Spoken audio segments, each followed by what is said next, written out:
점유권의 효력을 우리가 보면 맨 밑에 153페이지에 개관이 나와 있죠. 개관. 권리의 추정, 그 다음에 과실 취득권, 과실 수취권이라고 하는 게 정확하죠. 비용 상환 청구권, 책임 경감. 책임 경감은 책임 앞에다가 불법행위라고 써놓으면 되네. 불법행위. 뭔 책임이 경감되냐 이거야. 불법행위 책임이 경감된다 이거야.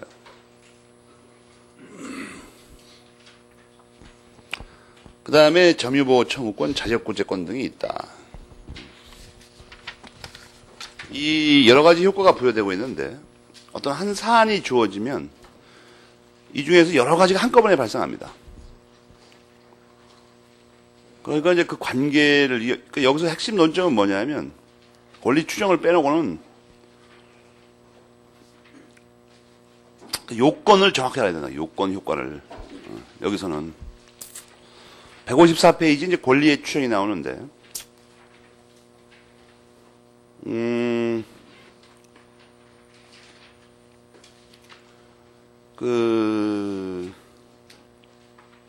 여러분이 괄호 1번의 그 본문을 보면 괄호 안에 두 개 나옵니다. 둘째 줄하고 넷째 줄에 권리의 추정, 사실의 추정. 그죠?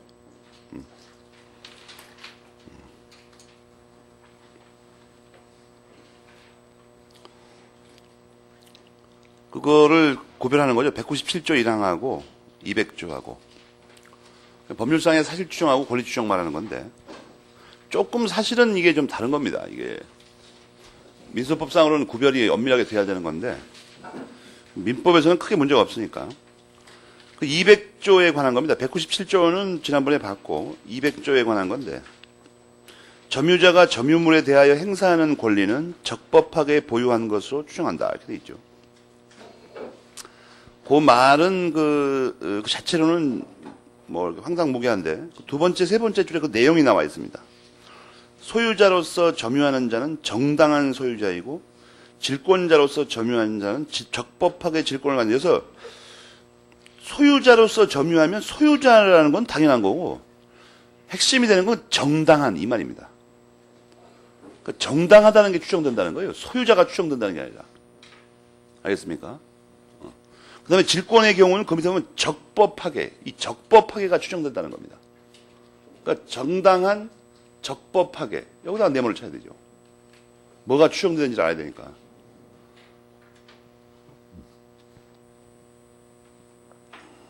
알겠습니까? 그러면, 정당하다는 거하고 적법하다. 같은 말입니다. 정당한 권한이 있다는 게 적법하다는 말인데, 그거는 추정되는데 소유자가 질권자인가는 어떻게 되냐 이거예요. 그것이 바로 그 밑에 있는 197조 1항에 의해서 네 번째, 다섯 번째 줄에 걸친 문장을 보면 원칙적으로 소유자라고 추정되는데 이것은 197조 1항에 의해서 그렇다는 거예요. 그러니까 여러분이 이해를 돕기 위해서 어떤 사람이 물건을 점유하고 있다. 응? A가 물건을 점유한다.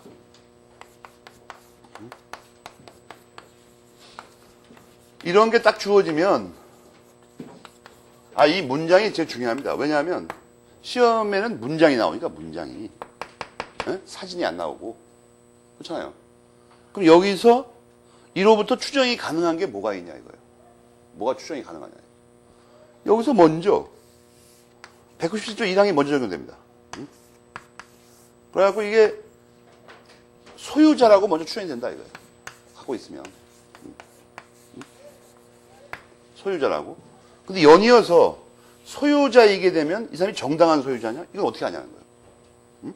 그건 또 200조에 의해서 정당한 소유자다. 응? 그 얘기 하려고 하는 거지. 그 다섯 번째 주까지. 그러면 이 문장이 어떻게 바뀝니까? A는 그 물건에 관하여 정당한 소유자라고 추정된다. 이 점유라는 사실이 있죠. 점유하고 있다. 점유하고 있다. 점유하고 있으면 첫째 197조 1항이 적용됩니다. 197조 1항은 소유의 의사만 추정되는 게 아니고 다 추정되죠. 그렇잖아요. 평온, 공연 이런 거 과실만 빼고 이거에 의해서 이게 추정이 돼. 이 사람 소유자고만 틀림없이. 그러면 이건 뭐냐면 소유자 아니라고 주장하는 놈이 입증을 해야 된다. 추정되니까. 여기서 추정된다는 건 모른다는 거라고 그랬죠. 모릅니다. 소유자인지 아닌지는 몰라요. 소유자인지 아닌지 모르는데 입증 책임, 소유자이라는 거 아니면 소유자 아니라는 거를 누가 입증하냐면 차이난다는 걸 추정하면 정말로 이 사람이 소유자라는 얘기가 아닙니다. 소유자라고 추정이 된다고. 우리말로 하면 아마도 저 사람이 소유자일 거다. 이렇게 된다고. 일단은 소유자라고 봐야 된다. 이 말입니다. 그 말은 뭐가 의미가 있냐면 모르긴 또 똑같아요. 일단 보는 거니까 아닐 수도 있다고. 일단 소유자라고 보긴 하지만 아닐 수도 있어요. 그럼 그게 무슨 의미를 갖냐면 입증 책임이 뒤바뀌어 버린다는 거예요. 소송법에서. 그래서 소유자라고 보여지는데 소유자면 이 사람이 정당한 소유자냐? 그렇다 이거예요. 200조에 의해서. 그런 역할을 한다 이겁니다. 200조가. 그런 역할을 한다. 질권자면 적법한 질권자. 알겠습니까? 그래갖고 거기 그 5번째부터 끝까지는 5번째, 6번째 줄이 있죠. 그게 이제 그 추정한다의 의미가 나와 있죠. 그리고 진짜 소유자가 만약에 있지 않습니까? 그럼 자기가 그쪽에서 주장을 해야 돼요. 자기가 진짜고 저 사람 아니다. 이거는 사실 근데 간단한 게 아니고 진정한 소유자 아닌 사람이라도 이해관계가 있으면 그 사람이 진정한 소유자 A가 소유자가 아니라는 걸 입증해야 됩니다. 그러니까 이게 이 하나의 이해만 있는 건 아니에요.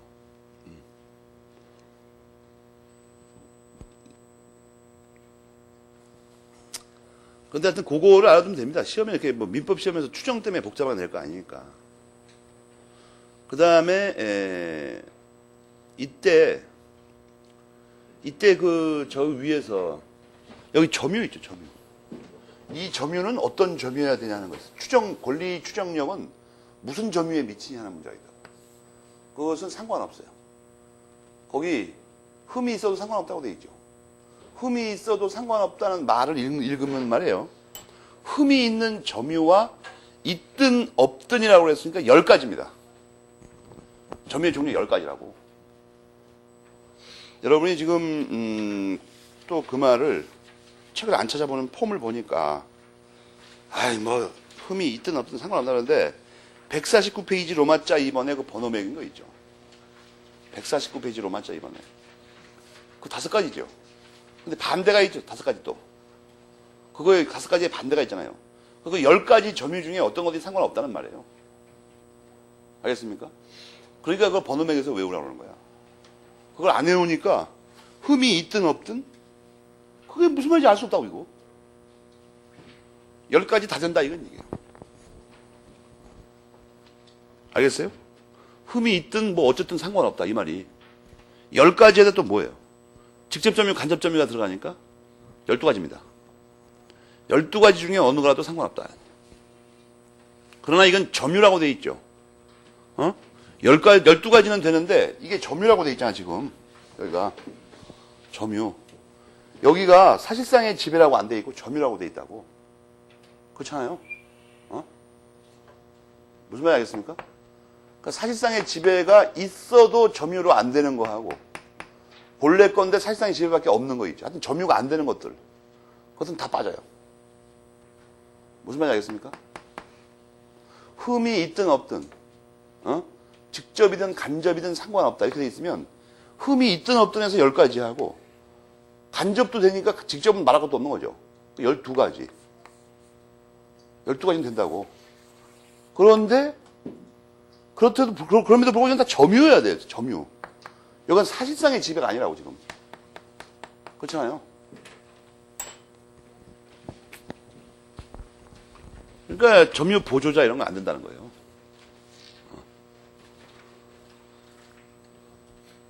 보조자는 사실상의 지배를 하는데도 점유가 없죠. 그 다음에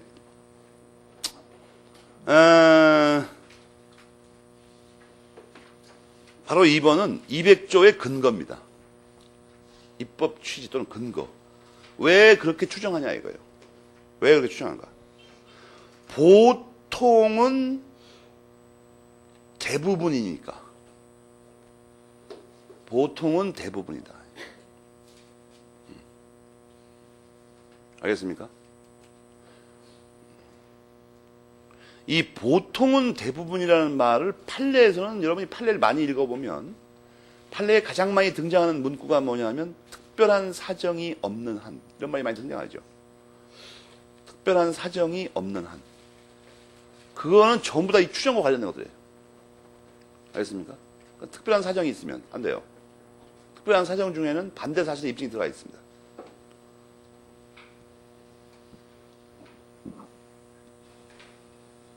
그 다음에 괄호 3번을 보면, 이건 점유에 인정되는 거니까 등기를 표상으로 삼는 부동산 물권에 관해서는 이 추정 규정이 적용되지 않으며 이렇게 돼 있죠.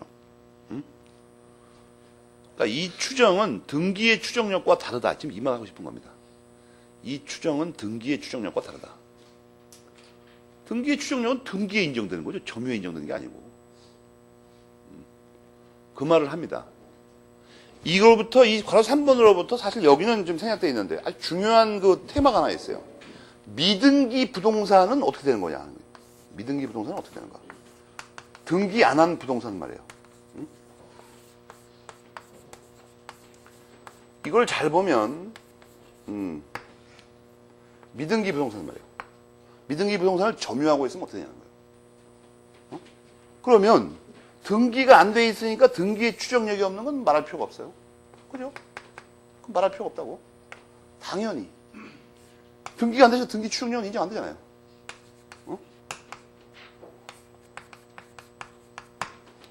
그럼 이건 어떻게 조사하냐? 뭐 추정이 없는 거냐, 전혀. 특히 이게 언제 문제냐면 신축 건물은 아직 등기 안 한 상태죠. 근데 그걸 가지고 점유하고 있으면 그걸 어떻게 추정하냐 한 것이 문제였어요. 압도적인 우리나라의 다수결과 판례는 이게 등기에만 점유의 추정력이 인정 안 될 뿐만 아니라 부동산 자체에 아예 인정 안 한다. 부동산 자체. 응? 이게 얼핏 보면 부동산을 점유하고 있으면 꼭 이게 될 것 같지 않습니까? 근데 부동산에는 아예 점유의 추정력을 인정 안 한다 이런 얘기예요. 확장해갖고. 그러면 여러분이 궁금하죠. 그럼 뭐예요? 부동산은 어떻게 하는 거예요, 여러분? 원래대로 합니다.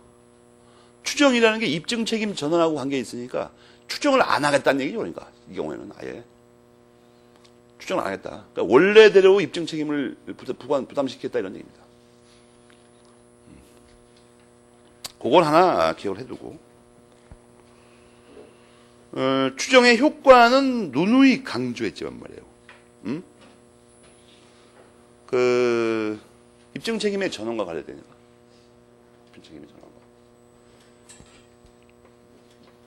그 다음에 이제 그 밑에 보면 괄호 2번과 괄호 3번이 있는데 괄호 2번은 제목이 뭐냐면 시간적 범위입니다. 이 200조의 추정력의 시간적 범위. 알겠습니까?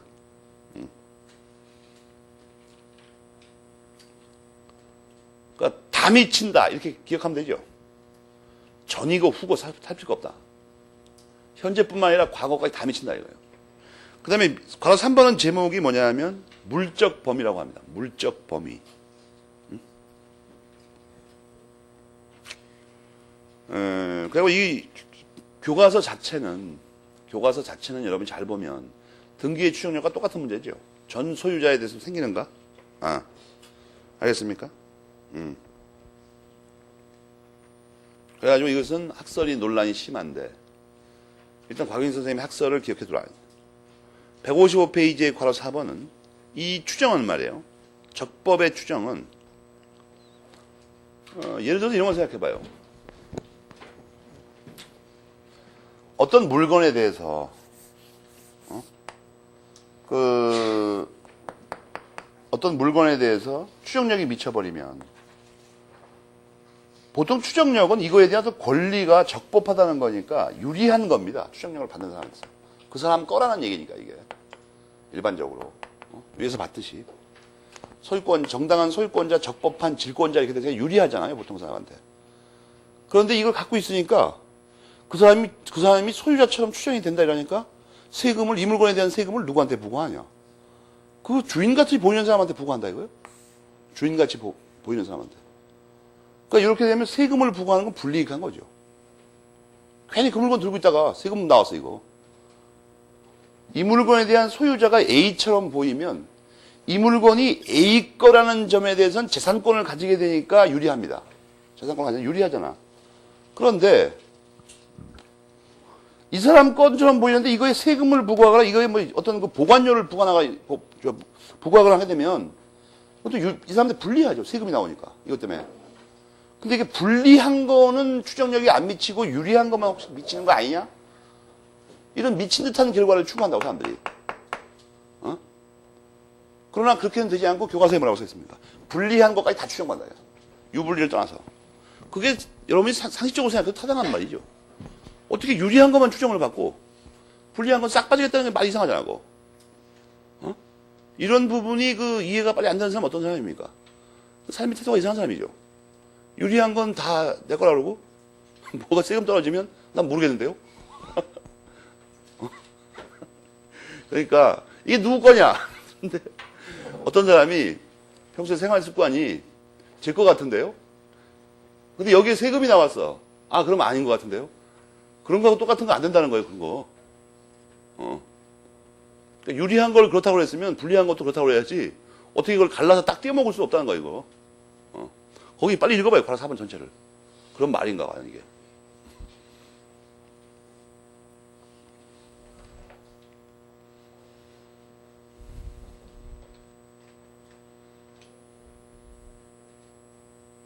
알겠습니까?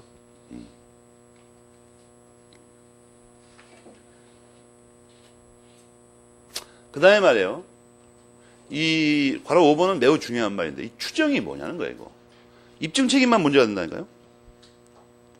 그래가지고 거기 소극적이라는 게 있고 거기 어디 틀림없이 적극적이 나오죠. 적극적은 뭐예요? 안 된다는 거예요. 그 추정을 이용해서 뭘 증명할 수는 없습니다. 그 다음에 괄호 6번은 인적 범위입니다. 제목이. 인적 범위. 인적 범위라고 써요. 6번에, 괄호 6번에. 인적 범위, 제목이. 지금 나온 게 몇 가지예요? 시간적 범위, 물적 범위, 인적 범위죠.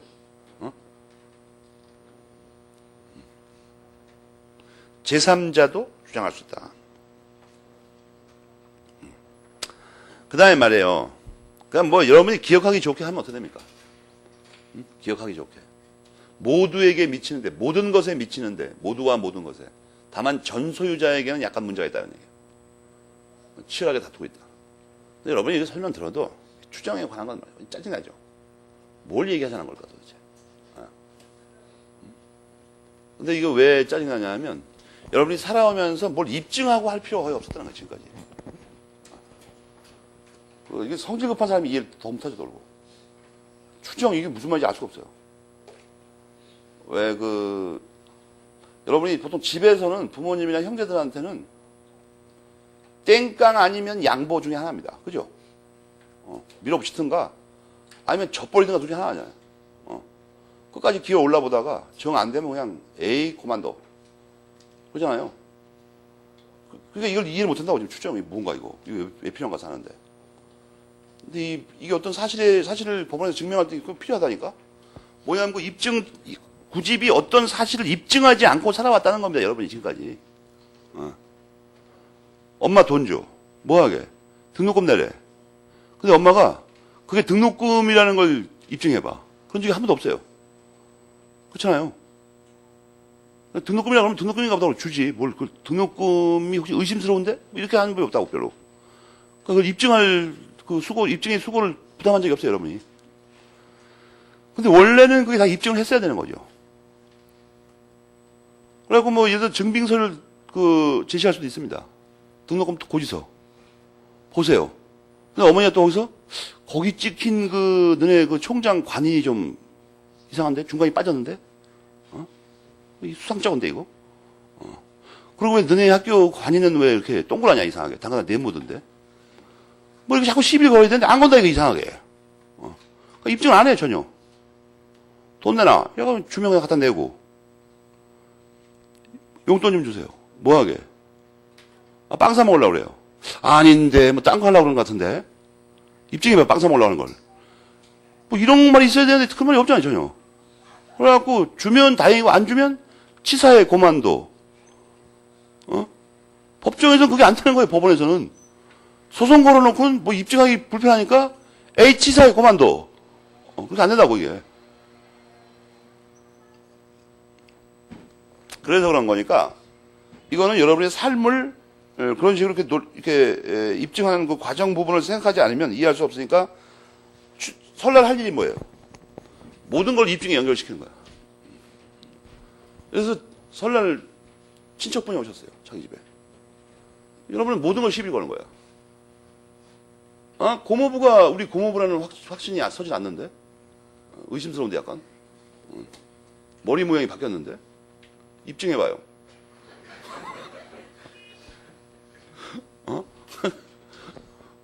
여러 가지. 아니, 설날이 노는 날일까? 모든 걸 다 의심해보라고. 왜 오셨어요? 아, 설날이라 놀러 왔지. 아, 아닌 것 같은데? 뭔가 김치라도 얻어가려고 온 것 같은데? 그런 식으로 해보라고, 한번. 그럼 어떻게 됩니까? 아이고, 비싼 돈 줘서 공부하라고 학원에 보내놨더니, 이상하게 갖고 왔구만. 그러니까 추정을 이해 못하지. 그러니까 주변에서 반대하니까 뭘 해보려고 해도 추정을 사실은 잘 이해하려면 그렇게 생각해야 됩니다. 추정이 어떤 때 이루어지냐 하면 추정되는 건 뭐냐 하면 아까 봤잖아요. 보통 대부분은 그럴 때. 설날 어떤 사람이 자기 집에 오잖아요. 친지가 오래간만에. 그럼 설날 때 인사차 오시는 것이 설날에 우리나라의 보통 대부분이 그렇게 합니다. 설날 때 김치를 얻으러 왔다는 것이 더 특이하죠. 그래서 특별하다고 그게. 그러니까 그걸 여러분이 입증해야 돼. 그걸 의심하려면. 아, 아닌데 김치 얻으러 온 것 같은데? 이렇게 하면 여러분이 입증해야 된다고. 왜냐하면 보통 설날 때 친지집을 발문하면서 설날에 인사차 오는 거예요. 설날 때 해필 김치를 얻으러 오는 건 특이한 사건이라니까? 그리고 세뱃돈이 돈을 줬어요. 여러분 시비 걸어봐. 이 세뱃돈 맞아요? 설날 때 절했더니 어른이 돈 주면 보통 대부분이 세뱃돈입니다. 알겠습니까? 그거를 게임 CD를 사라고 주는 거는 특이한 사건이 오히려. 그냥 세뱃돈이지, 그냥. 저런 것도 있어요. 꼬마 아들이 설날 때 세뱃돈을 왕창 받으면 엄마가 뺏어가요. 이 다음에 부풀려서 준다고 그러고. 나 지금까지 커서 세뱃돈 부풀려서 받았다는 얘기 내가 못 들어봤어. 나중에 크면 어떻게 됩니까? 그동안 가져간다니 얼마인데 이걸 왜 달라고 그러냐고 거꾸로 말해요. 그렇죠. 사실 뭐 등록금 한 번 주면은 평생 세뱃돈 모은 거 다 오버하지 않습니까? 그런 걸 자꾸 생각하면 보통 대부분은 어떻게 하는가? 이 추정을 이해 못하는 사람이 어떤 사람이냐면 보통 대부분대로 안 사는 사람이에요. 특이하게. 그러니까 이해가 안 가는 거야, 이게. 어째서 갑자기 추정이 되는 건지. 여러분이 생각해봐. 도둑놈의 마을에서는 200조가 이게 적용이 될 리가 없는 거예요. 200조가. 보통 물건 들고 있으면 적법한 권리자다? 그게 도둑놈 마을에서는 그게 말 이상한 말 하냐고. 그 특이한 사건입니다, 그게. 그렇지 않습니까? 입법자는 우리 사회가 건전하다고 일단 추정을 한 거예요. 보통 물건 들고 있으면 소유자거나 적법한 권리자라는 거예요. 그래야 살죠, 우리가. 여러분이 물권법 교과서 들고 있는데 보통 우리 사회에서는 물권법 책 들고 있으면 대부분 다 남의 거다, 이거. 그거 이상한 말 하냐고. 이걸 어렵게 생각하지 말고, 통상의 이건 이제 개연성이 있는 사실이라고 합니다. A라는 사실이 있으면 B라는 게 개연적이다, 상당히. 개연성이라는 건 별게 아니고, 높은 가능성을 의미합니다. 그래서 단순한 가능성이 있고, 단순한 가능성은 50%만 하는 거예요. 80%가 개연성입니다. 100%는.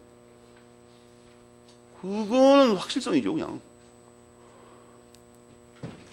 근데 권리의 추정은, 글쎄, 까다롭게 내면은 뭐, 어렵겠지만 뭐.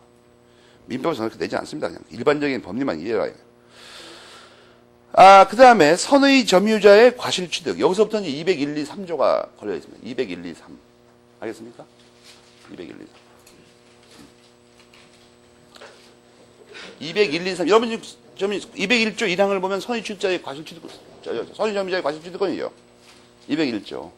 그렇잖아요. 201조 1항에 이렇게 써있잖아. 선의 점유자는 과실을 수취한다고 써있잖아. 여기서 과실 뭐 이렇게 과실 뭐 이런 거 나오잖아요.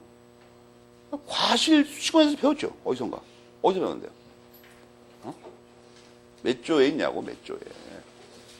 100조 근처에 있을 거 아니야, 이게. 치까지까 어딜 가? 101, 102조에 있습니까? 그걸 우선 펴야 돼요.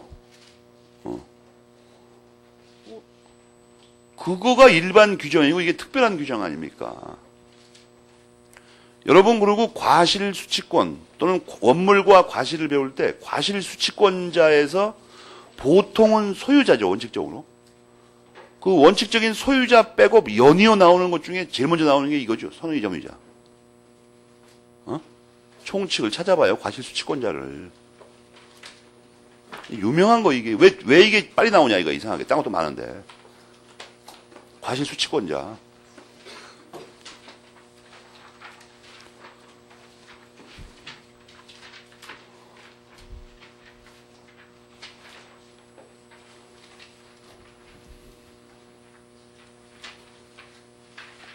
거기 선의 점유자가 나오냐를 봐야 된다고, 우리가. 과실 수취권자에. 몇 페이지에 있습니까?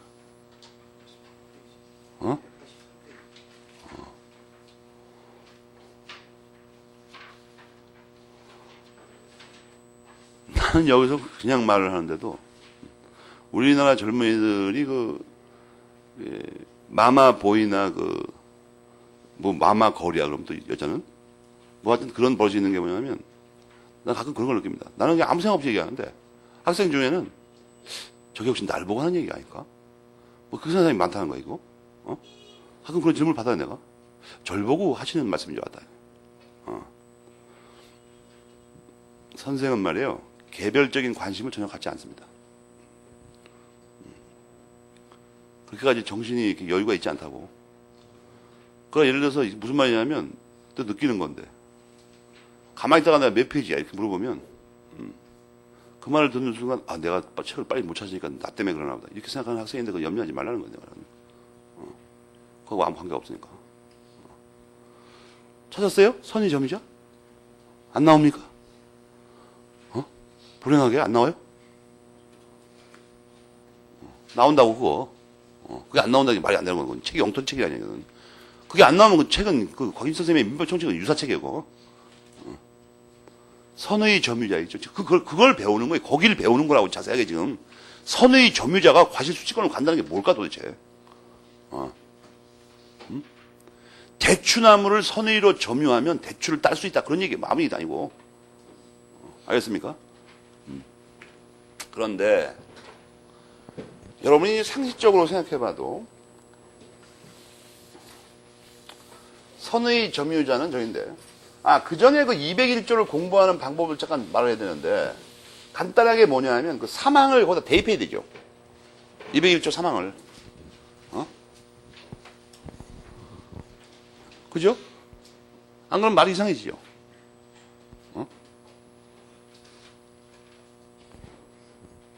사망이 없습니까? 그럼 표정이 무슨 사망이 뭐지? 이런 듯한 표정을 짓고 있어? 201조 사망에 보면 폭력 또는 은비에 의한 점유자는 안 된다 이렇게 써 있잖아요. 폭력은 강포하고 똑같은 겁니다. 강포 점유. 그러니까 선의 점유자는 과실을 수취한다.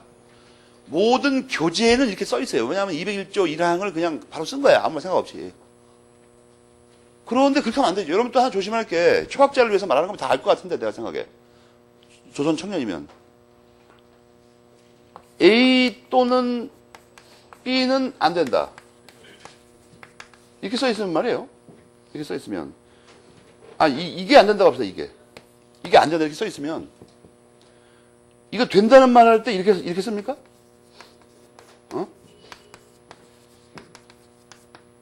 이렇게 못 쓰게 돼 있죠. 어디서 문제가 생겼습니까? 이것이 문제다, 이거. 그죠? 이거의 반대말은 이거 다 갖춰야 되죠. 또는이 하면 안 되고. 그렇잖아요. 이 말은 압니까? 그러니까 사망을 일장에 대입하면 어떻게 됩니까? 선의 또는 평온 또는 공연 또는 이렇게 안 되죠. 그러니까 선의이며 평온한 점이고 또 공연해야 그래야만 과실수치권이 있습니다. 알겠습니까? 지금 그만하려고 하면 내가 그 대입할 때 조심하라고.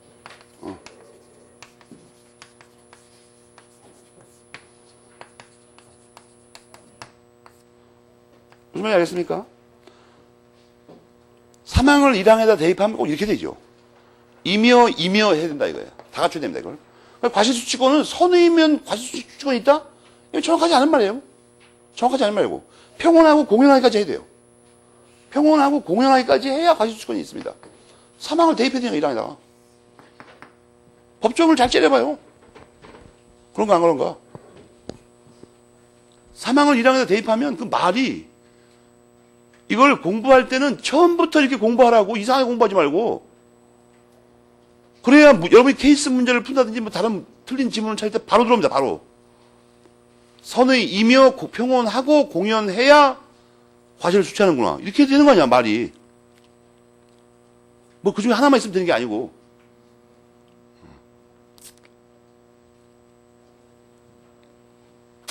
아니 사망을 일항에 대입하면 그렇게 안 돼요? 다 갖춰야 된다고. 다 갖춰야 돼.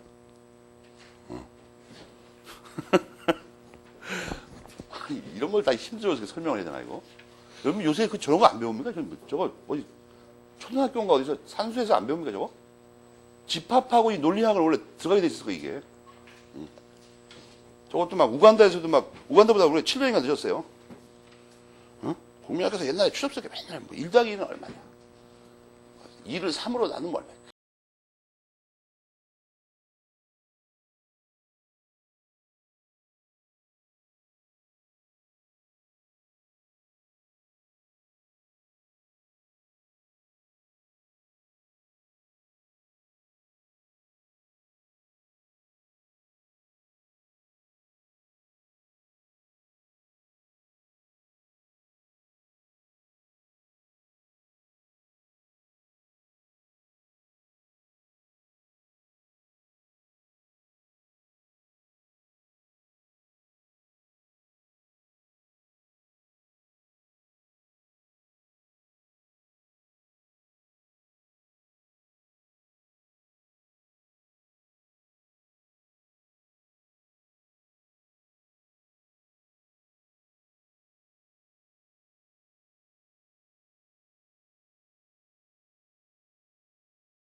아무리 빨리 해도 계산기보다 느리죠. 그렇잖아요. 아니 자릿수가 한 200자릿수 되는 거 한 300개 더 하는 게 아무리 지가 빨라도 계산기보다 느릴 거 아니야 어쨌든. 계산기 때리면 바로 나오는 답이.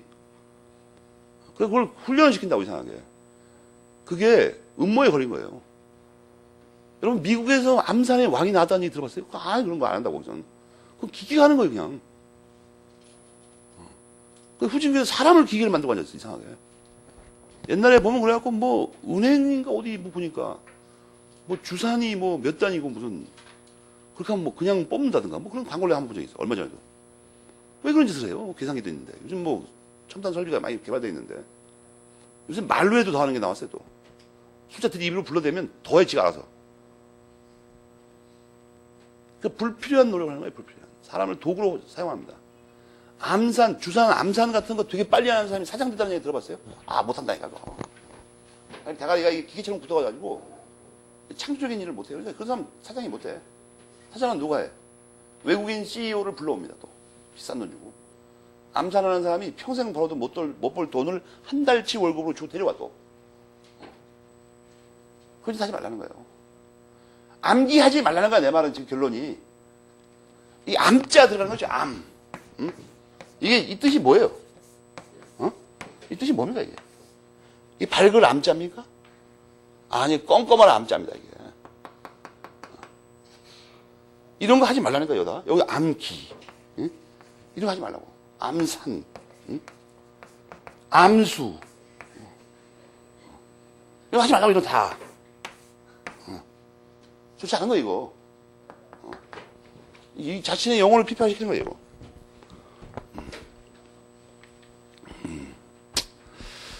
선의 점유자의 관점에서 먼저 그거를 여러분이 익숙해 놓고, 로마자 1번을 보면, 왜 선의 점유자에게는 과실을 취득할 권리를 줬을까? 여러분이 읽을 때는 어떻게 읽으라고요? 선의 평온 공연한 점유자에게는 왜 과실 수취권을 줬을까? 거기 보면 이런 말 나오죠. 보통 그러함으로. 그죠? 보통 그러함으로. 입법자는 보통의 일이 있을 때 이걸 추정하게 하든가 직접 권리를 인정해버립니다. 이제. 심한 경우에는. 보통 그러함으로. 알겠습니까? 그런데 그 끝에 세 줄에 무슨 학설이 대립한다는 듯이 써놓으셨는데 지금 학설이 일치되어 있습니다. 알겠습니까? 과실 수취권을 인정한 거냐 반환을 면한 거냐 하는 문제가 있죠. 여러분이 궁금하죠? 아니 학설은 알겠는데 수취권 인정한 거 확실하니까 원래 이 학설이 이게 무슨 차이가 있는 걸까? 이것도 허구 헛날 똑같은 개념이야. 이게 허구 헛날 뭐하고 똑같으냐? 여러분이 이거와 관련된 거를 어디서 볼 수 있냐 하면 이게 권리를 준 거냐 반환을 할 수 있냐 거절할 수 있냐 이거죠. 127페이지 맨 밑에 문단이 있죠. 127페이지 맨 밑에 문단. 그거 똑같은 논리입니다.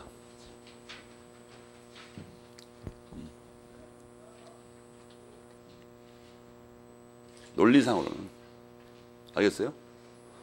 앞쪽은 답이 뭐였었죠? 127페이지 쪽은? 권리 인정한 겁니다. 청구권 인정한 거라고.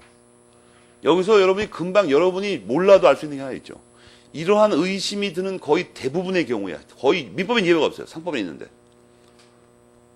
대부분의 경우에 권리를 준 거라고 봅니다. 적극적으로. 알겠습니까? 그러니까 이런 비슷한 복잡한 문장이 지문에 나오거들랑 하여튼 권리를 준 거예요. 알겠습니까? 권리를 줬다고. 소극적으로 항변이나 거절할 수 있는 권리를 준 게 아니라 직접 적극적으로 행사할 수 있는 권리를 줬다 이런 얘기예요. 그걸 하나 기억하면 돼요. 그거 같이. 이렇게 비슷한 건 몰아서 공부하세요 그냥. 왜냐하면 비슷한 논리 구조를 가지면 결론이 다 똑같아. 그 다음에 요건이 나오는데 요건에서 묻는 건 뻔한 겁니다. 선의 평온 공연이 뭘까? 앞에서 배웠잖아. 여기서 특별히 평온하고 공연은 소유권법이 없으니까 괜찮은데 선이란 말은 소유권법의 일반적인 선의하고 다르다고 했죠. 지금 201조가 이게 들어가 있는 장이 어디예요? 점유에 들어갔다. 점유. 여기서 선의는 뭐예요? 점유법에서의 선의입니다. 점유권법에서의 선의. 거기 그거 찾으면 되죠. 찾아야 될 게 뭐죠? 믿었다는 말이 나와야 돼요. 아니면 의심을 품지 않았다는 말. 앞에서 배운 대로. 그것밖에 논점이 없어 여기서는. 믿었다. 알겠습니까? 그런데 여기서 이제 좀 자세하게 나옵니다. 뭘 믿었냐 이게. 믿긴 뭘 믿어. 뭘 믿었다고 나와 있어요. 과실 수취권을 포함하는 본권을 가지고 있다고 믿어야 됩니다. 과실 수취권 없는 본권을 가지고 있다고 믿으면 당연히 과실 수취권 인정 못하죠. 그걸 조심하라 이거야. 그러니까 이걸 둘로 잘라서 믿어야 되는 건 확실한데 믿어야 되는 건 학생들 중에서는 이 글을 읽고 또 뭐라고 그러냐면 선생님이 글은 믿어야 된다고 계속 써 있는데 똑바로 믿으면 그러면 안 되는 겁니까? 돼요. 확실히 맞는 설명이라는 것 같은데. 무슨 저 퀴즈 대회에서 뭐 맞췄을 때 나오는 것 같지 않습니까? 확실히 알았습니까? 그런데 법조문의 맨 끝줄에 있는 거, 그 페이지 밑에 쓰면 과실에 관해서는 법조문에 말이 없죠. 그건 불문한다 이거예요. 불문한다. 그 다음에 선의인가 아닌가를 결정해야 되는 시기는 언제냐 이거예요. 과실에 관하여 독립한 소유권이 성립하는 시기이다. 이런 말이 보입니까? 이건 수취권이 발생하는 시기죠. 왜냐하면 맨 밑에 보면 알잖아. 천연과실은 원물로부터 분리할 때 과실수권이 발생하고 존속한 일수의 비, 전부 다 백이조에 나오는 거죠. 조문 그대로 다 옮겨놓은 거냐 이거. 그 다음에 괄호 3번에 보면 점유권법에서 선의 악의가 나오면 이 197조 2항이 있죠. 이게 자동으로 떠올라야 됩니다. 자동으로 떠올라야 돼. 선의 악의만 나오면. 점유권법에서 선의 악의를 논하는데 197조 2항이 안 나오는 경우가 없어요. 알겠습니까? 항상 조심해야 됩니다. 이 197조 2항에서 논점이 뭐라고 그랬죠?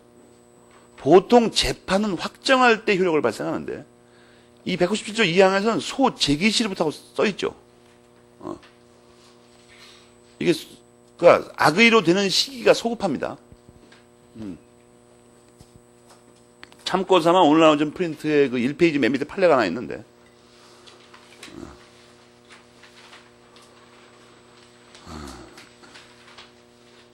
그게 뭐냐는 말이에요. 그 197조 2항에 관한 거죠, 그게.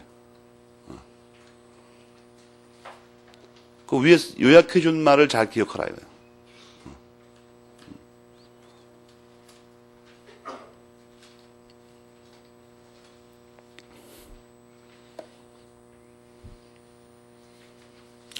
(197조 2항이) 통상 이 책에서는 자주 나오는데도 학생들이 이걸 모르고 있다가 자꾸 틀리는데 반드시 시험에 나와 이거. 이상하게 자주 나온다고. 197조는 이게 엄청나게 중요한 거예요. 한마디로 해서 살인적으로 중요해 이거. 또는 치명적으로 중요하든가.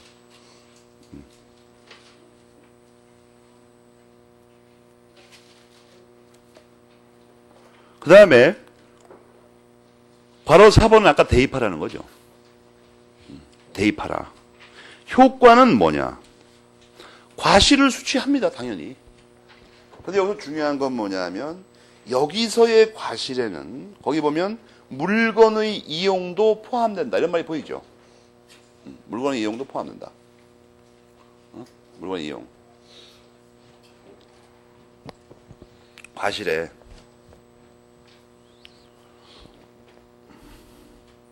그거 알겠습니까? 물건의 이용도 포함된다. 여기서의 과실에는. 원래 이것도 여러분이 이렇게 들으니까 야, 이게 낯선 건데 이거. 그게 아니고 수익에는 물건의 수익이 있고 권리의 수익이 있었다고 그랬죠. 또는 물건의 과실, 권리의 과실. 권리의 과실 빼고 물건의 과실에 사용이익 있죠. 들어간다고 이거. 원래도. 그 말이에요. 그냥 아무것도 아니고. 그 다음에 괄호 2번이 나오는데 이거는 앞에서 배운 적극적인 수취권이냐 거절권이 반환 의무 면제냐 지금 그거에 관한 겁니다. 그런데 이것은 아까도 말했잖아. 적극적인 수취권을 인정한 거라고. 그 당연한 얘기고 괄호 3번이 중요합니다. 과실을 취득할 수 있다고 써있죠. 그럼 이게 무슨 말이냐면 741조를 보면 법률상의 원인 없는 거기에 안 들어간다는 거예요. 원인이 있잖아 이건. 201조 1항에 원인이 있잖아요. 그러니까 원인이 있어요. 그러니까 부당이득이 안 됩니다 당초. 거기 써놔요. 741조의 원인 없이 거기에 안 들어가 해당되지 않는다고.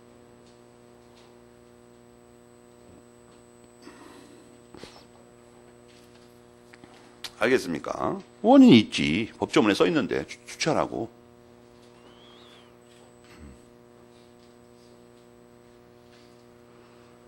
그 다음에 이제 괄호 4번이 이게 문제입니다. 괄호 4번. 이게 무슨 말인가, 이게. 현재 소장학자들은 다 이것에 의문을 품고 있습니다. 왜냐하면 과실을 수취하려면 선의 평원 공연해야 됩니다. 선의 평원 공연하게 목적물을 점유하고 있는데 그게 불법행위가 되는 수가 있나 이거예요. 이상하게. 어떻게 그게 불법행위가 되나? 아니 선의 평온 공연하게 물건 들고 있는 게 왜 갑자기 불법행위 성립 요건에 고의 과실 이런 게 있어야 되죠. 위법성. 근데 선의 평온 공연하게 물건을 점유하고 있는데 위법하고 고의나 과실이 있다는 게 이 말이 이상하다는 거야. 아무리 생각해도. 무슨 말인가 이게. 아무도 몰라 이게 무슨 말이지. 원로들도 몰라 보니까. 전혀 이게 이해가 안 나와 있어 이상하게. 어떤 사건에 이게 그렇게 되는지를 모른다고 아무도. 무슨 의미가 있는 건지. 근데 옛날부터 이렇게 써놔 이상하게. 일제시대 때부터. 거기 보면 불법행위한 손해배상 책임과도 겹쳐서 지금 중복 적용을 이렇게 써놓으셨죠 갑자기 또. 중복 적용되는데 그리고 손해배상 책임을 벗어나지 못한다고 하는데 이게 무슨 소리냐 이거야. 아무튼 생각해도 모르겠다는 거야 이거. 괴이하다 이거 이게. 여러분 괴이하다는 걸 기억해 두면 된다. 지금까지 나온 사례가 없어 이게. 어떻게 해서 이렇게 되는가. 선의 평온 공연하게 점유하는데 불법행위가 돼가지고 손해배상을 책임을 부담하는 경우가 있을 수가 있나 이거. 논리적으로도 말이 안 되는 게 선의 평온 공연하게 과실을 수취하는 것은 법률의 규정에 의한 건데 그게 어떻게 해서 불법행위가 되나. 근데 하여튼 그렇다는 거예요 이게 이상하게.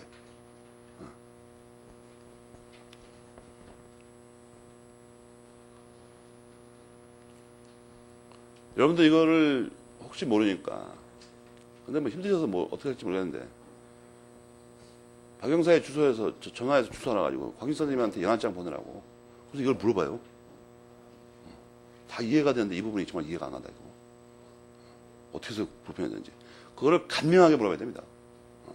간명하게. 너절 사람이 그러죠. 간명하게 이만저만해서 이렇게 돼가지고 이걸 모릅니다. 이렇게 해야 되는데 수고가 많으십니다. 뭐. 추운 계절에 뭐 얼마나 감기 조심하세요. 물어봤으면 그냥 딱 써야 되는데 이렇게 지저분한 사람이 꼭 뭐라고 하냐면 마지막에 다음에 또 연락드리겠습니다. 짜증나기 싫이. 안 읽어요. 안 읽는다고. 바보 죽겠는데.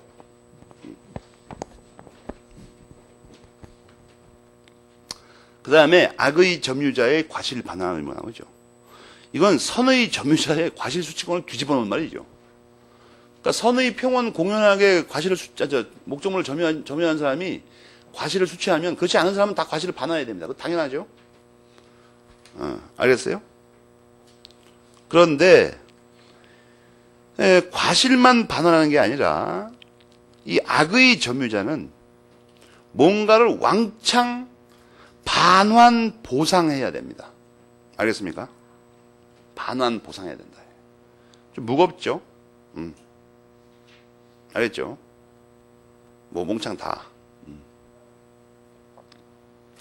별 신통한 말은 없죠. 조문을 암기하라고 돼 있죠. 법정문항 써놓으셨잖아. 여기서도 악의 점유자는 뭐죠? 정확하게는 악의 또는 폭력 또는 은비에 의한 점유자. 정확하게 이거죠. 여기서는 또는이 들어가야 되죠. 셋 중에 하나만 걸리면 되니까. 또는이. 그래서 법조문만 외우세요. 그 다음에 이제 그 157페이지 사관에 점유자와 회복자의 관계다. 이것은 아주 지금도 이 개정판에서도 안 고치셨던데. 이게 아주 해괴한 사건 중에 하나인데. 앞에서 선의 점유자의 과실 추취권 또는 과실 취득권을 공부한 다음에 갑자기 점유자와 회복자의 관계를 써놔 이상하게. 그게 왜 이상한 거냐면 여러분이 그 밑에 그 글을 읽어봐요. 점유자와 회복자의 관계 바로 밑에 있는 문단 75번 테마를 읽어보라고. 선의 점유자의 과실 수취권이 그 점유자와 회복자의 관계에 들어간다고 써있죠. 그게 불가사의하다는 거야. 이상하다는 거야. 그럼 그 앞에 그 우리 지금 배운 거 선 201조 있죠. 그걸 그 밑에서 써야 될 거 아니야. 점유자와 회복자의 관계 밑에다가. 근데 그거는 앞에서 따로 빼놓고서는 거기서 들어간다고 써놓냐, 이상하게. 응? 내 개인적인 생각인데, 곽인 선생님이 책을 꾸준히 정신 차려 읽는가를 보려고 갑자기 뭘 하나 앞에서 빼놓은 거예요, 보니까. 원래 그 안에 들어가야 되는 거 아니죠, 그게? 그거 읽어봐도. 점유자와 회복자와의 관계가 201, 2, 3조라고 써있죠. 201, 2, 3.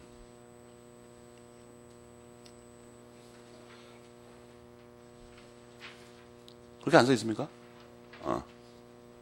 이 201.3조는 지금은 채권 강론이 아직 안 나왔으니까 말하기가 좀 어려운데 여러분이 분명히 알아야 되는 게 뭐냐면 현재 우리나라의 그 부당이득 제도를 통설에 따라서 이해하려면 반드시 알고 있어야 됩니다. 201.3조 통째로 알고 있어야 된다. 이거 외워야 되고 법조문도 외울 겸 이걸 알고 있어야 된다고. 그냥 부당이득을 이해할 수가 없어요. 이 조문의 중요성은 현재는 모르죠, 여러분이. 반드시 알고 있어야 된다고, 이거를. 통설에 따라 이해하려면. 요즘 또 소설이 쏟아져가지고. 그러면 더 알고 있어야 돼, 이거, 통설의 태도를. 더 명확히. 그래서 201조도 이 중에 하나 들어가는데, 점유자와 회복자와의 관계에서 점유자는 누구고 회복자는 누구냐는 거예요. 여러분이 글을 읽으면서, 이거 정확히 뜻을 알아야 돼요. 점유자는 누구고 회복자는 누구냐 도대체가. 회복자는 뭐예요? 교통사고를 당해가지고 이제 퇴원할 날짜가 얼마 안 남은 사람 말하는 거예요? 뭐야, 회복자가 도대체가? 정체불명의 누구예요? 그런 공부를 뭐 하려고 하고 앉았어, 지금? 누군지도 모르는 사람을 대해서. 회복자와 점유자 이렇게 나왔는데, 이게 저 제목 안에다가 이제 뜻을 감춰 놓으신 건데, 무리한 서술 방법입니다. 내가 볼 때 무리한 서술 방법. 저걸 어떻게 알아, 조학자가 저걸. 회복자가 누군지를. 그리고 끝까지 다 읽으면 알아요. 끝까지 다 읽으면. 그것도 뭐, 좀 예리한 사람만, 관심 있는 사람만. 여러분처럼 회복자, 너 하래. 난 모르겠다. 그냥 아무나 그냥. 제목이 회복자라고 써있구만, 그냥. 이 사람 모른다니까, 끝까지. 회복자가 누군지. 여러분이 213조를 잘 보면,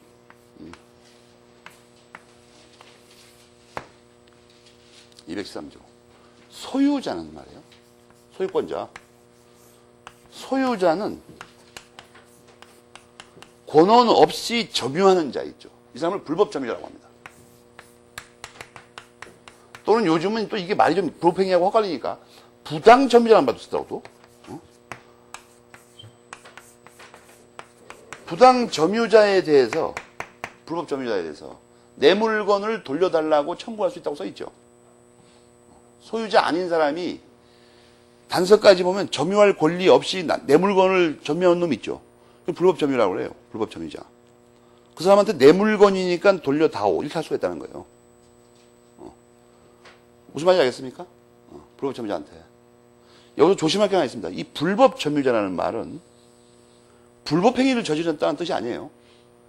단순히 그 밑에 단서를 포함하면 점유할 권리 없이 점유하고 있는 자입니다. 213조 다 한번 봐요. 땡떨어지게. 무슨 말인지 알겠습니까? 불법 행위를 하고 있다는 얘기 아니에요, 이거. 그냥 점유할 권리 없이 내 물건을 점유한 나쁜 놈 말하는 거예요. 소유자가 당연히 그걸 달라고 할 수 있다는 거죠. 그건 당연한 거죠, 여러분이 생각해도. 213조 당연한 겁니다. 물권의 청구이죠. 그래갖고 이 사람이 점유자고 이 사람이 회복자예요. 그 사람이 회복하는 사람 아니야. 물권의 원만한 실현 또는 물권의 소유권의 완전한 실현을 위해서 자기 물건을 회복하는 사람입니다. 이 사람이 회복자예요. 이 사람은 점유자. 점유자와 회복자와의 관계를 말하는 거예요, 지금. 그럼 여러분이 궁금하죠. 아니 213조가 그거 아니야, 그렇다면. 점유자와 회복자의 관계를 논하는 게. 그렇잖아요, 지금. 요것은 말이야, 213조는 이런 물건을 갖고 이게 뭐 집이든지 뭐 시계든지 뭐 노트북이 상관없어요. 이거를 이 사람이 회복자가 갑이에요. 주인이 이 사람이야. 어린데 이 사람이 이 사람 건데 이 사람이 점유할 권리를 들고 와 있어, 이상하게. 그럼 야, 그거 내 거니까 내놔. 이게 213조라고. 이때 213조에서 규율하는 거는 이 원래의 물건 자체에 대해서만 규정이 있는 거죠. 내가 주인인 그 물건을 내놔. 그거에 대해서만 딱 써 있다고. 다시 한번 213조 또 봐요. 자꾸 미친 듯이. 213조는 야, 그게 내 거니까 내놔. 그것만 말하는 거라고. 무슨 말인지 알겠어요? 그런데 여러분이 이제 또 이걸 잘 이해해야 됩니다. 여러분은 일상생활에서 시민의 일상생활에서 저렇게까지 복잡하게 안 합니다. 여러분 지금 우리 사회가 어느 정도 병들었냐 하면 어떤 놈이 내 노트북을 들고 왔어요. 그럼 우리나라 사람은 법적으로 보장된 내 권리를 다 찬다 이런 생각을 하지 않습니다. 아유 내 노트북이나 어디 부러진 데 없고 안에 지워진 거 없이 프로그램이나 뭐 데이터 같은 거 그 노트북이나 온전히 받으면 다행이다 이렇게 생각하고 합니다. 이상하게. 그러니까 적극적으로 이 노트북에 반환 과정에서 발생할 수 있는 모든 내 법적 이익을 다 주장해서 찾겠다 이런 생각을 하는 사람이 아무도 없다고. 아이고 다 그만두고 심지어 그걸 찾으러 가는 비용이 있죠. 뭐 택시비 이런 거. 아 택시비 들어도 좋으니까 그냥 그 노트북이나 똑바로 가만히 있었으면 좋겠다. 그건 제대로 찾으면 감사하다. 감지덕지다 이런 말 잘 쓰잖아요. 이거 뭐냐면 국가에서 국민의 어떤 권리 이익을 찾아주는데 그냥 미흡하다는 얘기죠. 우리나라 사람은 자기 이익을 찾는데 관심을 두는 게 아니라 아우 다 관두고 노트북이나 똑바로 있었으면 감사하겠다 이렇게 생각한다고 이상하게. 반만 년 동안 권리를 제대로 찾아본 적이 없으니까.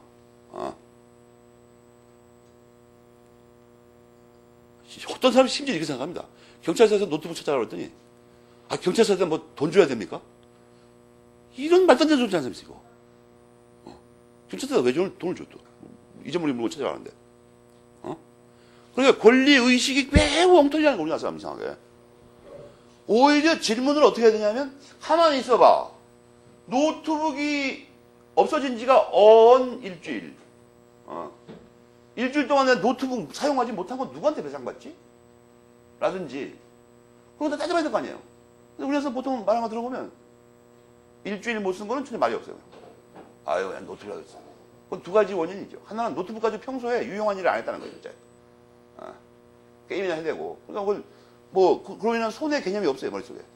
두 번째는 권리의식이 미약하고 국가에서 권리를 보호해 준 적이 없으니까 원물인 노트북이나 찾으면 좋겠다 이렇게 말을 한다고. 그 찾는 과정에서 혹시 어댑터가 없어지지 않았을까? 불안해요 그게. 그런데 법적으로는 이걸 예리하게 따집니다. 법적으로는 원물에 대해서는 여기서 써 있다고. 200선 찾아올 수 있다. 200선 다시 한번 봐봐요. 과연 그렇게 써 있나? 원래 그 물건 자체를 찾아올 수 있다. 써 있습니까? 그걸 확실히 해야 됩니다. 그런데 거기 딸린 문제이죠. 딸린 문제. 첫 번째 뭐냐 하면 그 갖고 간 놈이 말이에요. 그 노트북으로 일주일 동안 갖고 가 있는데 여러분이 구체적으로 이해시켜 주려는 거예요. 1일부터 7일까지 일주일 동안을 사용했어요. 근데 여기서 2일부터 4일까지 사이에 신림동 고시촌에서 복사집에서 무슨 자료 하나 만들어 달라고 하니까 타자를 쳤어. 그 노트북 타자를 쳤어. 그래가지고 뭐 A4 용지 한 장에 요새 물어보니까 뭐 한 2,000원 받더만 2,000원. 나도 요새 그 생각 중입니다. 일본에 한 1,000타 정도 때리는데 강의하지 말고 그걸 할까 그냥. 한 페이지에 2,000원씩 받아버리면 이게 하루에 이게 한 300장 때리면 얼마 이거? 60만 원 아니야 이거? 그게 낫잖아 이게 차라리. 60만 곱하기 25일만 일하고 한 달에. 이거 내 아무리 생각해도 이게 폼나는 지갑이다. 이게 뭐야 이거? 바꾸는 게 아니라 그냥 타자만 때리면 되니까. 그래서 이놈이한테 그런 짓을 해가지고 여기서 뭐 예를 들어서 간단하게 계산이 잘 안 되는데 뭐 한 5만 원쯤 벌었다고 하자. 5만 원. 이 노트북 훔쳐간 걸 또는 뭐 잘못 갖고 간 걸 사용해서 하여튼 권한 없이 점유하면서 노트북으로 이 3일 동안에 일을 해가지고 5만 원을 벌었어요. 5만 원. 그러면 이게 누구 거냐 이거? 누구 거냐? 그 다음에 이놈이 노트북을 들고 와서 남의 노트북 들고 와서 막 사용하고 들고 왔다 갔다 하다가 노트북 이렇게 있으면 여기를 금이 가게 만들어놨어. 케이스 옆에 망가뜨렸다고 이걸 여기를 이렇게 물건을 망가뜨리는 걸 훼손이라고 그래요. 훼손. 더 좋은 예는 이 노트북이 사라진 거예요. 이놈이 이걸 들고 왔다 갔다 하다가 잠시 어느 음식점에 가서 옆에서 놓고 밥 먹었는데 난로 불에 이게 옮겨부터 타버렸다. 노트북이. 그건 뭐예요? 멸실이죠. 멸실. 노트북이 멸실돼버렸어, 이건. 근데 이제 그러지 않고 훼손됐다고 치자 이거야. 여기 좀 깨졌어, 여기가. 노트북 옆에가. 그럼 들고 다니면서 망가뜨리다가. 그런데 또, 이놈이 또 얼마나 웃기냐면, 노트북을 들고 와서, 이렇게 남의 거 들고 와서 일을 하고 깨트려 먹었는데, 깨트려 먹으니까 이제 불안하죠. 야, 이거 금이 갔어, 여기에. 야, 이거 잘못 들고 다니니까 망가뜨렸다, 이거. 그래가지고 노트북 케이스 또는 가방이 있죠. 안전한 가방, 노트북 가방. 이거 3만 원 주고 샀어요. 안 되겠으니까, 이거. 딱 맞는 거. 자꾸만 이게 쿵쾅 부딪히니까. 이런 그 부수적인 사건들이 있죠. 이런 사건들. 213조에서는 원래의 물건을 찾아올 수 있다고만 말을 했었잖지.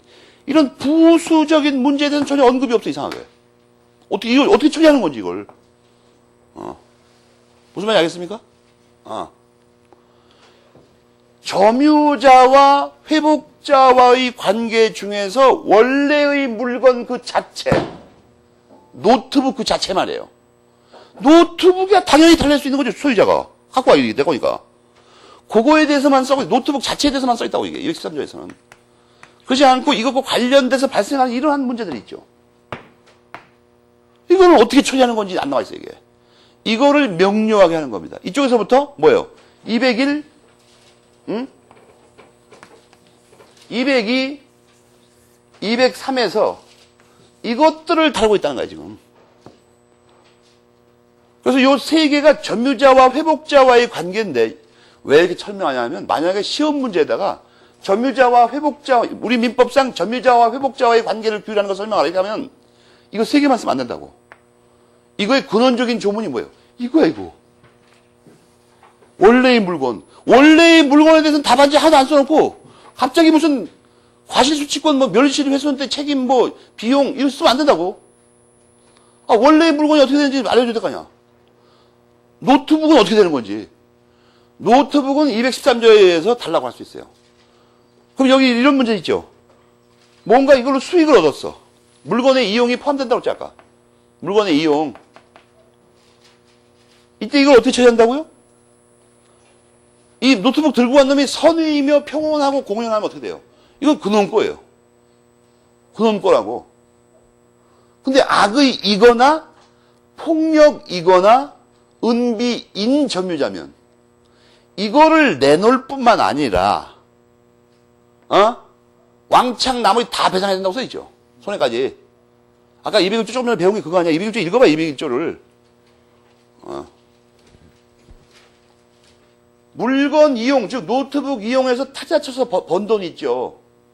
그게 선의 평온 공연하면 어떻게 돼요? 그건 그놈 거예요. 그런데 201조 2항에 뭐라고 써있냐고. 아니면 왕창 저거 다 내놓고 손해배상까지 다 해야 된다고, 저거. 게임 못한 거 내가. 무슨 말인지 알겠습니까? 두 번째, 202조에서 뭘 다룬다고요? 저 노트북에 금 간 거. 태워 먹은 거 이런 거. 그것도 선의 악의로 구별하고 있죠.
자체는 물건이 그냥 쓸 때는 몰랐는데 이걸 뭐 밑에 받침대를 하나 샀어요. 이게 멋진 탁상시계 한번 여러분 생각해봐. 탁상시계가 이렇게 있는데 예쁘지 않아요. 근데 이게 그냥 책상 위에다 그냥 놨을 때는 그게 별로 멋이 없었어, 이게. 뭐 사람들이 뭐 쳐다보지도 안 하고, 이상하게. 칭찬도 안 하고, 새거 사다 놨는데. 집단이 열심히 연구하고 사다 놨는데, 이상하게. 뭐 아니면 이런 거 생각해봐. 남자친구나 여자친구가 선물을 했어요. 자기가 봐서 마음에 들어. 그래서 친구들한테 자랑하려고, 직접 시계 자랑한다고 말 못하고, 야, 차나 한 잔 마시러 내 방에 와봐라. 이래갖고 왔는데 아무도 거기를 쳐다보고, 야, 시계가 멋있는 게 하나 생겼는데 이런 말 아무도 안 해, 이상하게. 심지어 어떤 사람은 이건 뭐야 자꾸 거리적거리게 책상에다 이런 걸 놔두고 별로 좋지도 않구만 이거. 그래갖고 이게 뭐 이게 보니까 나는 멋있게 생각되는데 다른 사람이 이게 객관적인 가치가 없는 거야 거기 보니까 귀찮다고 막 그러고 이상하게. 그런데 어디 그 뭐 이렇게 액세서리점에 놀러 갔다가 그 시계 받침대로 너무나 어울리는 어떤 이상한 쟁반 하나 샀어요. 5,000원 주고. 막 인디오 무늬가 있고 그래갖고 막 폼다고 나는 거야, 접시가. 그래갖고 여기다가 시계 올려놓으면 죽이겠다, 이거. 5,000원 주고 사다 놨어. 근데 그 다음 날부터, 한 놈이 우연히 와서 그걸 보고 가더니, 신림동에 온 동네 사람한테 얘기를 해가지고, 야 걸작이 하나 그 방에 있다, 이거. 그 줄을 서 지금 보니까, 그 시계 한번 구경해보려고. 심지어 우리가 3일째 되는 사람들 입장료를 받기 시작해, 제한하기 위해서. 한 사람에 500원씩. 그러고 보니까 막 그 동네, 저 윗동네 사는데 이 밑에까지 줄을 서 있어요. 그거 한번 보고 가려고. 그러면 이거는 증가된 가치가 한 10만 원 되죠. 여러분, 이따만한 그 박스 하나 놓고 위에다 이렇게 덮어가지고 구멍 하나 딱 뚫어놓고 500원씩 넣으라고 하면 이게 저 양반 들고 가면 10만 원 나올 거 아니야, 이거. 10만 원만 나오고 있어, 그게? 21세기 뭐 어쩌고저쩌고 영어 쓰면 더 멋있죠. 아트 비전을 뭐 보여주는 일이라고 걸작 시계 그 접시하고 시계가 있다고 주장해서 그 증가된 가치가 10만 원이라고 하자 이거야 그러면. 그러면 203조에 하면 유익비를 어떻게 상환한다는 거예요 지금. 그렇게 되면 들어간 돈 5천 원과 10만 원 중에서 거기 잘 봐야 돼요. 물어줄 사람이 선택한다고 돼 있죠. 물어줄 사람이. 그걸 상환을 청구하는 사람이 선택하는 게 아니고 상환해줘야 되는 사람이 선택한다고 써있잖아 거기 조문에. 그럼 저 경우에 3만 원이 들어가는데 가방 사느라고 이 노트북에 그 아주 타이트하게 멋진 그 안정한 가방을 딱 걸작이 딱 맞아 이상하게 그 노트북에. 바깥에 무늬가 너무 아름다워. 누가 봐도 그것은 야 이거 5만 원 넘겠는데 이렇게 생각한다고. 그럼 이게 가치가 5만 원이에요. 최소한. 증가된 가치는 5만 원이고 이거 돈 주고 살 때는 3만 원 주고 샀어요. 이때 원래 주인이 선택하는 거죠. 주인이 이 중에 하나를 선택하게 돼 있죠. 민법에서 예상하고 있는 사람은 누구예요? 추상적 합리적 인간이라니까. 그러니까 이런 경우에 악을 쓰고 5만 원을 물어주겠다 하는 놈은 그게 민법에서 예상하는 놈이 아니라고. 이쪽고 물어줘 이쪽고. 그렇게 해서 상환 받을 수 있다 이거예요. 거기서 써주잖아 그렇게. 203조에. 알겠습니까? 그거예요. 근데 필요비까지 설명해요? 이 노트북을 일주일 동안 쓰는데 노트북 자판에 원래 이물질이 많이 껴요. 그죠? 그래서 이렇게 압축돼가지고 누르면은 여러분 뭐야 그 스프레이처럼 그 공기가 나가는 게 있다고. 자판 틈새에 뭐 물건 끼면 안 되니까. 그걸 3,000원 주고 샀어요. 그건 뭐 2,000원인가 3,000원인가 할 거야, 아마 그게. 그러면 칙칙 매일 뿌려야 돼, 이걸. 틈새를. 먼지 끼지 않게. 이거는 어떻게 한다고 써있어요, 거기. 203조에. 이거는 선택의 여지가 없어요. 선택하지 않죠, 거기서는. 그냥 물어줘야 돼요. 꼭 필요한 거니까. 여러분은 저런 말을 이해를 못하죠. 노트북 그냥 쓰지 뭘 저런 걸 또 사가지고 뭘 뿌리긴 뭘 뿌려. 그냥 되는 대로 쓰다가 망가지면 엄마한테 또 사달라고 그러지. 그런 사람이 이해 못하지만 저게 필요한 거죠, 저거?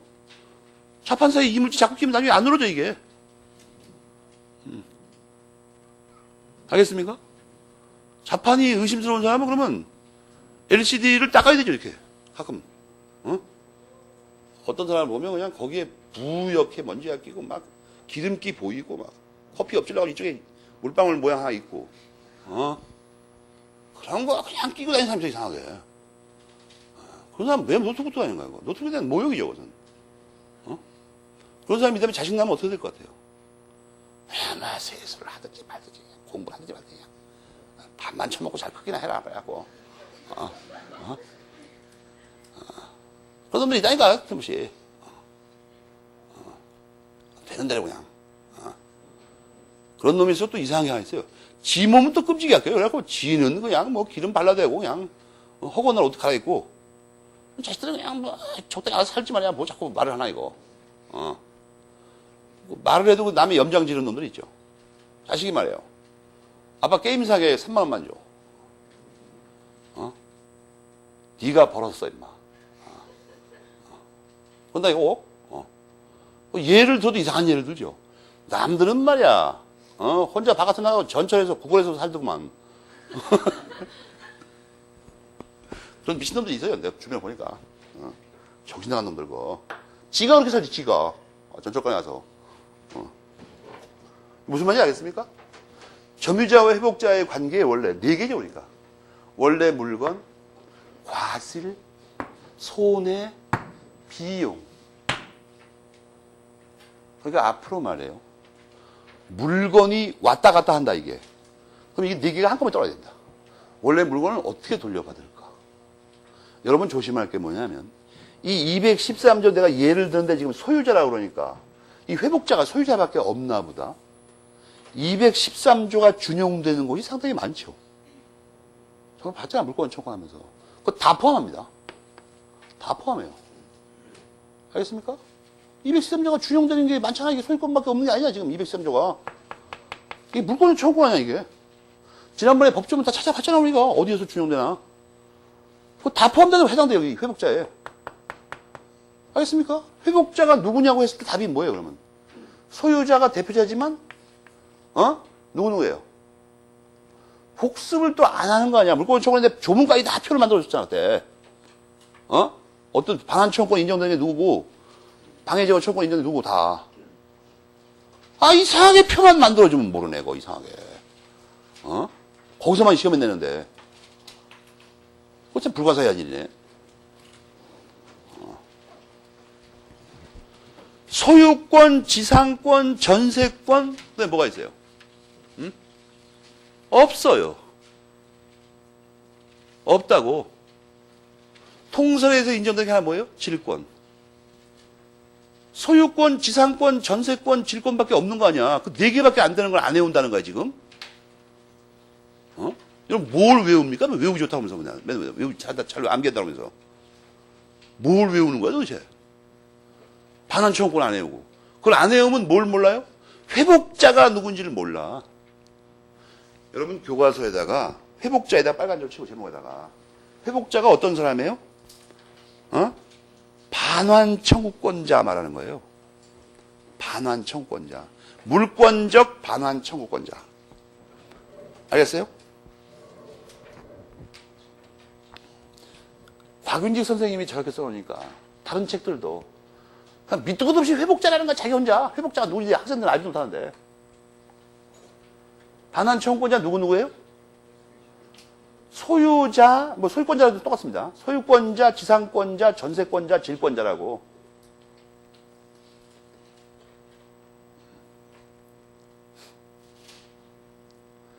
여기서 물권적 청구, 반환 청구권자는 정확하게는 뭐죠?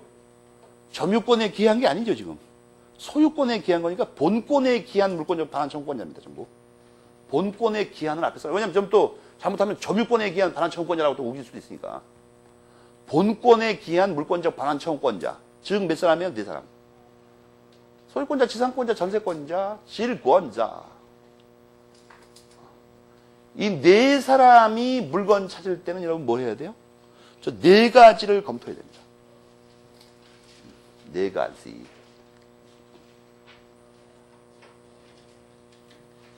좀 어려운데 사실 뭔 또 문제가 있냐면 어제 나눠준 점유권법의 체계라는 거 있죠.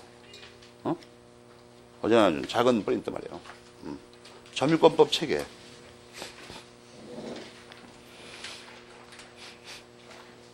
그 2페이지에 박스를 잘 좀 봐요. 박스. 거기 그렇게 써있죠. 2페이지 박스에. 페이지가 도망가 버렸어. 그, 첫 번째 그 박스를 봐세요. 맨 앞에. 2페이지. 거기 201, 2, 3조의 책에 대해서 써놨죠, 내가. 그죠? 지금 그걸 배우는 중이에요. 여러분, 그 박스가 뭐 안에 들어가 있나 싶이 궁금했었죠? 그걸 어디다 쓰는 건가? 어저께 나와준 프린트 2페이지 그 박스를 보라고. 거기에 201, 2, 3조에 관한 서술이 있죠. 그걸 잘 종합해보니까 어떤 결론을 얻죠? 알고 봤더니 201, 2, 3조는 원래는 점유권법에 들어가는 게 아니에요, 이게. 소유권에 관한 겁니다. 알겠습니까? 213조에 관한 거라고. 213조에 부수적, 이거를 부수적 또는 부수청권이라는 이름을 붙이는 학사도 있어요. 양창조에서 그렇게 말하죠. 이것은 소유권에 얘기하는 목적으로 반한 청권에, 그러니까 양창 선생은 뭐까지 중요하냐면 201, 2, 3조의 위치를 그렇게 바꿔야 된다는 거야. 213조 밑으로. 아예. 독일 민법은 그렇게 되어 있습니다. 이게 본권에 얘기하는 물권적 반한 청권 바로 밑에 연달아 나온다고. 조문 자체가, 세 개가. 근데 우리 민법은 이거 뺏겨서 잘못 뺏겨가지고, 여러분은 안 믿겠지만, 이 진실 하나 줄게요. 민법을 만드는데, 여러분은 앞에서 내가 이런 말 반복한 적이 있죠. 독일에는 점유권법이 없다니까? 그건 조항이 없어요, 아예. 전부 다 점유라고 써, 점유. 물론, 현재의 독일의 통설은 점유라고 써있는데 이걸 권리로 인정합니다. 독일의 다수설은 이 점유가 어떻게 하냐면, 사실적 측면에서는 점유 그 자체, 권리적 측면에서는 점유권, 이렇게 생각합니다. 근데 우리는 점유권이라고 딱 써있으니까, 복잡한 설명이 필요 없어요. 근데, 어쨌거나 입법 당시에 국회의원들이, 법제사법위원회하고 입법위원들이 말이에요. 학자들은 알고 있었는데, 전란통의 학자들을 고려하지 못하니까, 이 민법, 입법위원들이 점유권이라고 써놓고는 점유권에서 어디 남의 걸 뺏겨야 되겠는데, 주로 독일 걸 뺏겨오려고 애를 썼는데, 독일 민법이 이상하게 점유권이 안 보이는 거야, 이상하게. 점유권이 안 보여. 그래갖고, 의용민법 시절에 점유 쪽에 이게 민법전이 뜨고 있죠. 그걸 가만 놔두고 그냥 갖다 놨어요. 그러니까 지금 204, 5, 6조 두고 이름이 이상하죠. 그 물권적 청구권인데, 뭐 회수 보전 있다고 써놨어, 거다가. 일본에서 쓰는 말이야, 일본에서. 그리고 이게 201, 2, 3조도, 이게 만약에 독일 민법을 정확히 이해했으면 213조 밑에다 옮겨놨을 거야, 이거를. 근데 보니까 선의 점유자? 이 점유에 들어가는 것 같은데, 이거 아무래도. 가만 놔둔 거야, 그냥. 보다가. 그래서 이제 나중에 이제 학생들이 공부를 하면서 가만 보니까, 이 잘못 들어간 거야, 지금, 위치가. 213조 밑에 들어가 있어야 되는데, 이 세 개가. 전부 다 그렇게 된 거야, 지금. 불쌍한 민법에 한마디로 해서. 이 점유법은 전부 그러니까 용어도 안 고쳐놓고, 위치를 전부 잘못 갖다 놨어요. 그 박스 안에 보면, 맨 밑에, 본래 의미에 있어서 이 점유권에 관한 규정은 그것뿐입니다. 책을 잘못 잡아놔가지고.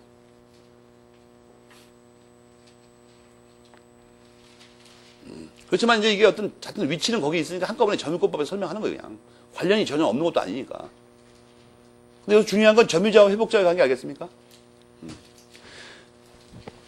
그걸 먼저 머리에 두고 이 점유자와 회복자의 관계로 우리가 뭘 알았죠? 회복자를 알았습니다. 회복자. 점유자는 213조에서 이 점유자 말합니다. 213조에서 점유자. 그건 간단한 거예요. 그것도 준용되니까 다 문제가 되죠. 다른 데서도. 네 군데서 다. 물론 질권은 준용되는 게 아니고 학설에서 인정되는 거고. 일단 거기까지 큰 윤곽을 알아놓고 조금 쉬었다 보자 이거예요.